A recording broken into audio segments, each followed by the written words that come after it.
మనకి EC has best future. EC students has best future, but we have to utilize. Hello everyone. So ఈరోజు నేను ఏంటంటే just basic awareness of EC చెప్తా. నార్మల్గా అందరూ ఈసీలోకి వచ్చే ముందు ఏమనుకుంటారంటే ఈసీ తీసుకుంటే సాఫ్ట్వేర్ వెళ్ళొచ్చు, ఐటీ వెళ్ళొచ్చు, ఆర్ఎల్స్ హార్డ్వేర్ వెళ్ళొచ్చు అనుకుంటారు. ఇది మాత్రమే అనుకొని అందులోకి ఎంటర్ అవుతారు. ఆర్ఎల్స్ వాళ్ళ ఎల్డర్స్ కానీ ఎవరైనా సిస్టర్స్ బ్రదర్స్ రికమెండ్ చేస్తే ఫ్యూచర్ అంటే ఈసీకి ఫ్యూచర్ ఉంది. లైక్ అందులో ఉండే విఎల్ఎస్ఐ, ఎండెడ్ సిస్టమ్, సెమీకండక్టర్ ఇండస్ట్రీకి ఫ్యూచర్ బాగుంది అప్కమింగ్ 5 yearsలో అని చెప్పి మీరు తీసుకుంటే దెన్ ఇట్స్ ఫైన్, ఓకే. కానీ ఏంటంటే కాలేజెస్కి వచ్చాక ఆ స్కిల్స్ అనేవి మనకు వెంటనే నేర్పించరు. ఫస్ట్ ఇయర్ ఏముంటాయి, ఇంజనీరింగ్ ఫస్ట్ ఇయర్లో అందరికీ కామన్ సబ్జెక్ట్స్ ఉంటాయి. అన్ని బ్రాంచెస్ వాళ్ళకి, అన్ని డిపార్ట్మెంట్స్ వాళ్ళకి సేమ్ కామన్ సబ్జెక్ట్స్ ఉంటాయి.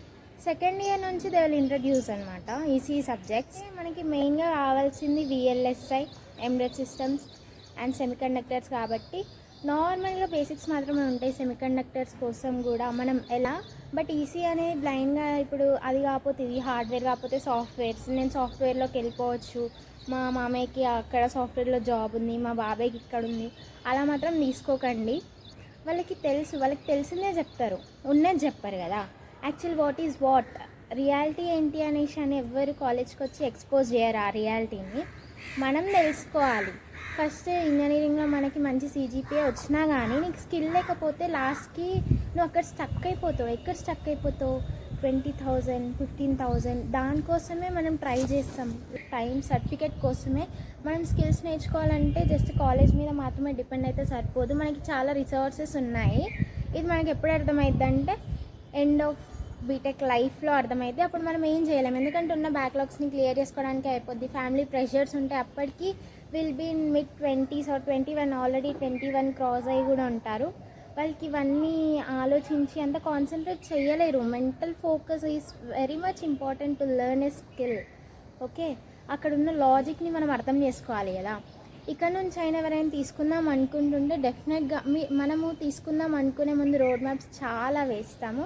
రోడ్ మ్యాప్ వేసి ఇందులోకి ఎంటర్ అవుతాం, ఒక విజన్తోనే ఎంటర్ అవుతాం. కానీ మనం అనుకున్నట్టుగా ఉండదు. Everything will change after entering into BTech. చాలా ఉంటాయి, చాలా డ్రాబ్యాక్స్ ఉంటాయి. అవన్నీ నేను మీకు చెప్తాను. ఏంటంటే ఒకవేళ మీరు డెఫినెట్గా ఇదే కావాలి, ఈసీఏ కావాలంటే ఒక ప్యాషన్తో తీసుకోండి. అంటే you should be aware of something అంటే ఏంటి, what is my future if I get in to this. So అలా మీకు తెలియాలన్నమాట. ఇఫ్ తెలియకపోతే చాలా మెంబర్స్ చాలా వీడియోస్ ప్రొవైడ్ చేస్తున్నారు. అలా కాకుండా మన ఫ్యాకల్టీని అడిగినా కానీ వాళ్ళు కానీ ఇదే చెప్తారు మనకి, EC has best future, EC students has best future, but we have to utilize that. Internships చేస్తాం, అవన్నీ చేస్తాం. లాస్ట్కి మనం బీటెక్ చేసి ఏం చేస్తాము, 80,000 పెట్టి 90,000 పెట్టి ఇక్కడ హైదరాబాద్లో విఎల్ఎస్ఐ కోచింగ్ తీసుకోవాలంట. అంత పెట్టి హైదరాబాద్లో తీసుకోవడం ఈజ్ నాట్ వర్త్.